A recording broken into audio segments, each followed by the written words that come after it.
Well, what a first season it's been. A roller coaster of a season with Manchester United. Plenty of ups and downs and twists and turns. The main highlight, of course, for me was the Champions League final that I've just played against Atletico Madrid.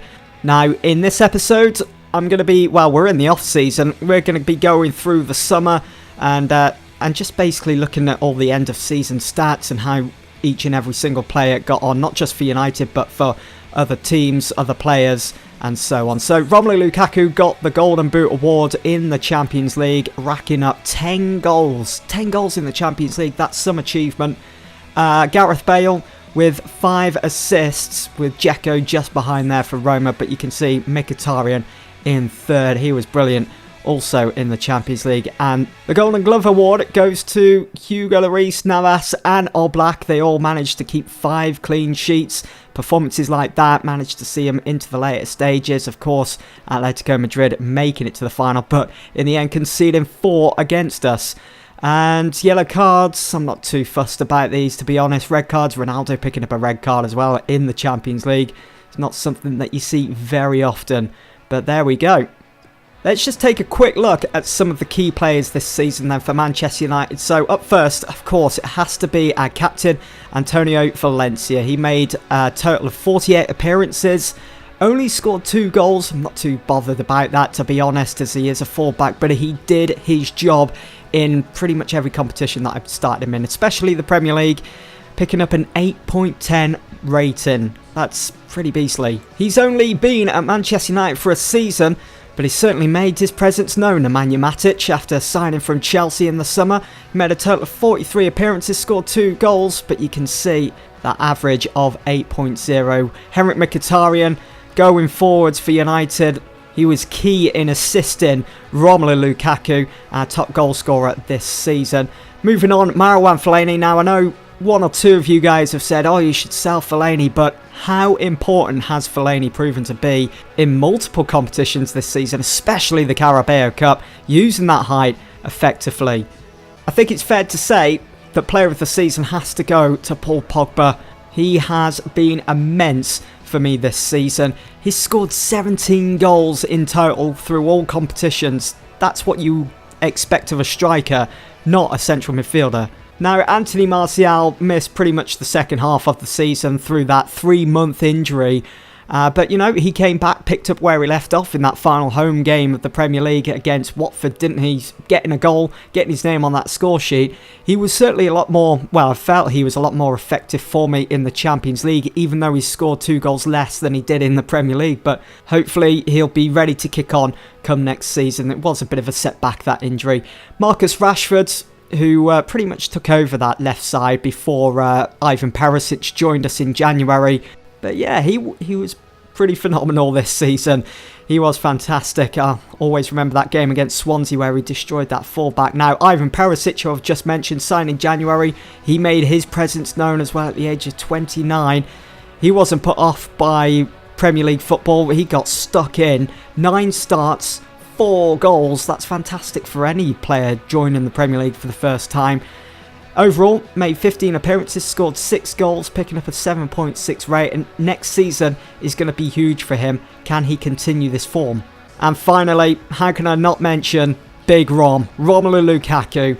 49 appearances overall, 34 goals. That's what he was signed for in the summer. He came to Old Trafford and he's done the business.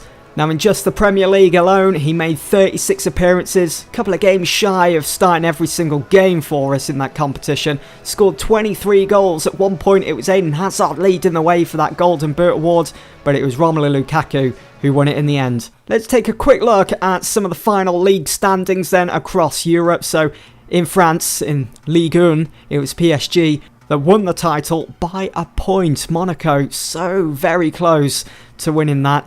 In the Bundesliga, it was Bayern Munich, of course. Dortmund, 8 points behind.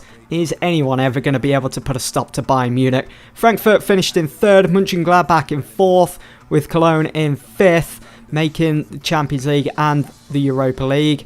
In Italy, in Serie A, Juve coming away with the title. by 8 points, so a pretty comfortable finish there for them. Roma make the Champions League as well as Fiorentina. Napoli, I think, make the Champions League, finishing 4th, but they'll have to go through the qualifying stages. Inter Milan, though, and AC Milan, very disappointing once again from them. In Holland, Feyenoord coming away with the Dutch title. Ajax. Now, I would have expected Ajax to have won that, as they usually do when it comes to FIFA. Elsewhere, what have we got? Portugal, Benfica won the title there by 4 points. Porto and Sporting coming in 2nd and 3rd, making the Champions League for next season. Already thinking of the Champions League for next season. Wonder who we're going to get in the group stages. Saudi Arabia, Scotland, Celtic coming in 1st, of course. Rangers in 2nd with Aberdeen in 3rd by a huge margin. Always come to expect something like that in Scotland. In Spain, La Liga, it was Real Madrid that won the title. Again, Barcelona coming in 2nd by 9 points. Atletico Madrid, who made the Champions League final, giving Barcelona a run for their money for 2nd place. Just a couple of points behind them. Just couldn't make 2nd for them. As you guys know, in the summer of 2018, the World Cup is going to be taking place. It is taking place right now, and as you can see, we've just received some bad news that Eric Bailly has suffered a broken tailbone. He's going to be out for 4 months and will most certainly miss the start of the new season. That is a huge blow. Let's go ahead and end the season then. End of season review. We've come to the end of the season and the board could not be happier with your performance so far. Keep it in mind, remember that objective they set us to reach the Champions League final within 3 to 4 seasons. Yeah, completed it, mate. Here we go then, this is where it gets interesting. So, we have a couple of players leaving on loan, deals that I accepted towards the end of last season. Luke Shaw has left on loan. That may be a bit controversial for some of you guys that wanted to see him in the side, but with the performances of the likes of Darmian and Blind at left back for me last season, at the moment, I don't see a place for Luke Shaw. I've also sent Joe Riley, Dimitri Mitchell and Zachary Durnley out on loan for the season. Joe Riley only really got 1 start for us last season. That was against Shrewsbury Town in the FA Cup, whereas Dimitri Mitchell, Zachary Durnley didn't really see any first team football at all. So I think it's probably best that we send them out on loan. Now I've got a transfer budget this summer of 158 million with a wage budget of 340. Obviously I can move that around with the budget split there. I will be spending some of that, so stay tuned to see who comes in. Alright, we've got a transfer offer here then from Tottenham. They've shown interest in Henrik Mkhitaryan. They've put in a bid of almost 50 mil, 49.1 mil. I mean, that's a really good offer, to be fair, seeing that his value is 33 mil. But I'm going to go ahead and block that, just like I've blocked Andreas Pereira's bid from Schalke. I don't want him going anywhere. I can't see him playing anywhere else. Alright, let's get this done. In comes our first potential signing of the season. Can we do a deal? Fingers crossed. So Eric Dyer wants 87, well, his agent wants 87,000 a week with a signing on bonus of 1.3. I'm happy with that. Let's bring Eric Dyer then to Manchester United, to Old Trafford. What a big season he has ahead of him. I did see Eric Dyer's name crop up quite a few times throughout last season in the comments below, so he is now part of the Manchester United outfit. Now I can't wait to get him in the side, get him integrated. He does sign for 35 mil from PSG after he signed, well, he was there for just a season. No, I don't think so, Bayern. You're not having a Nemanja Matic for 17.8 mil.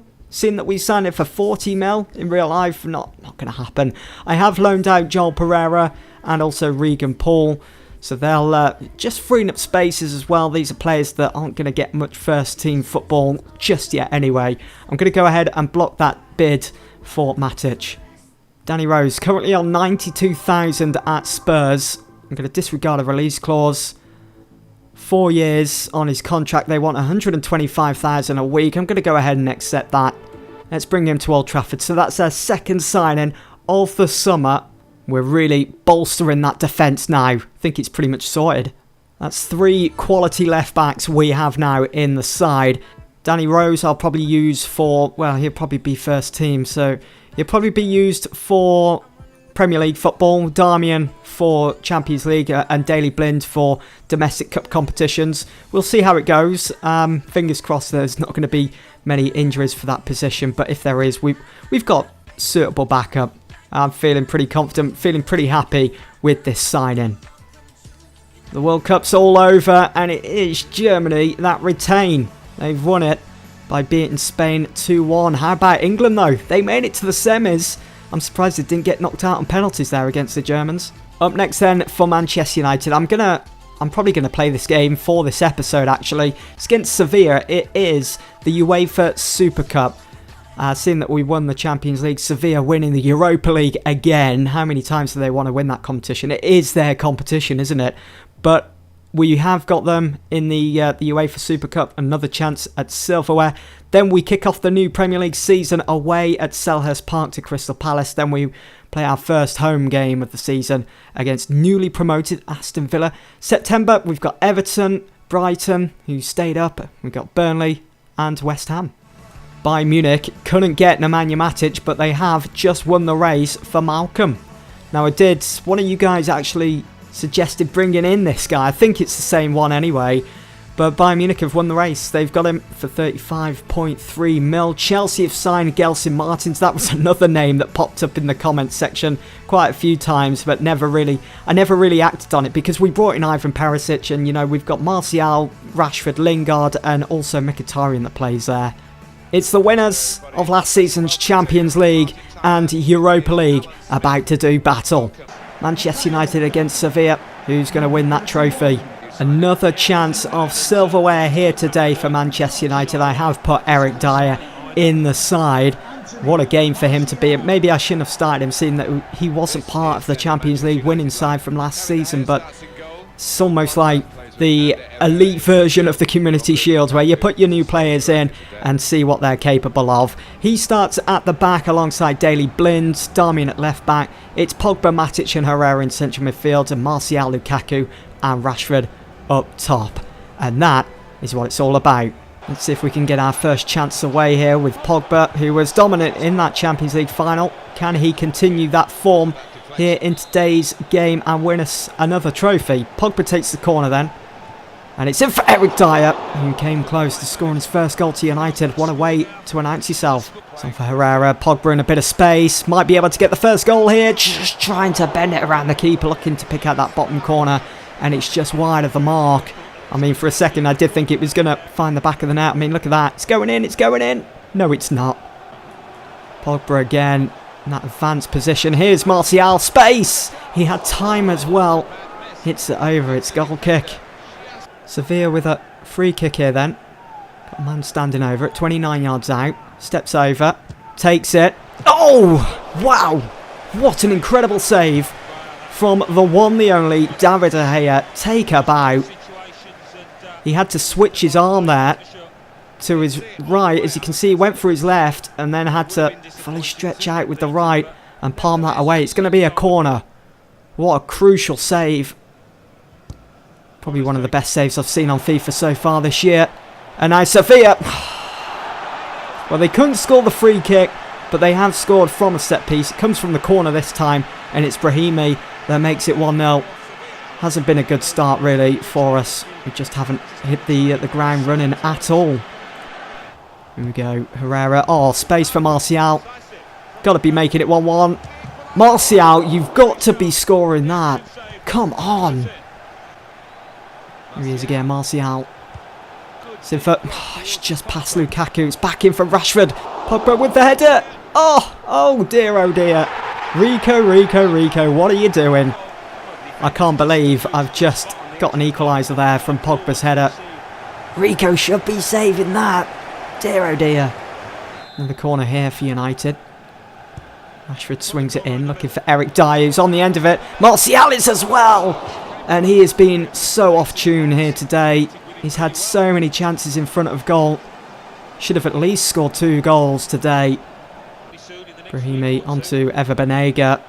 Bit of space here. Dyer just lacking behind there, and that was a good effort. Good cross into the box. They controlled the majority of the first half, Sevilla, and now they seem to be doing exactly the same here in the second half. It's Ben Yedder, but Blind takes it off him. Lukaku Oh, beautiful through ball for Martial. He's got to come off, I'm afraid. So Martial makes way then for Henrik Mkhitaryan. It's Rashford that moves over to the left side. Fellaini comes on also to replace Ander Herrera. Matic to Darmian to Pogba. Here is Rashford now. Rashford's in. And Rashford makes it 2-1. Not long remaining either in this game. And switching his role over to the left side has worked wonders. Just look at the way he drifts past the defender, picks out his spot, scores. Oh, I don't want to concede. Don't want to concede now. Ganzo. Oh my word, they almost did. They almost scored. Carrico almost made it 2-2 there. I don't want this game going into extra time or penalties. What a finish that would have been though. We did well today. I mean, the second half was slightly better compared to the first half. I had to make a few changes, and once that was made, we just kicked on from there. We did come from behind, and we did make it 2-1 through Marcus Rashford. Winning this trophy also, yes, it's another piece of silverware. Something else to add to our ever-growing collection back at Old Trafford in the trophy cabinet. But, you know, it's another really good platform to build upon heading into the brand new season. At least it's not a community shield this time around. It's something a bit more worthwhile. And there we go. Champions League winners from last season. Also this year's winners of the UEFA Super Cup. Would you class this as a last season trophy or this season? I'm not too sure. But there we go. We've won it. It's out the way. Now we've got to kick on. We've got to focus on that opening day fixture against Palace. That's in the next episode. I'll see you guys there. Thanks for watching.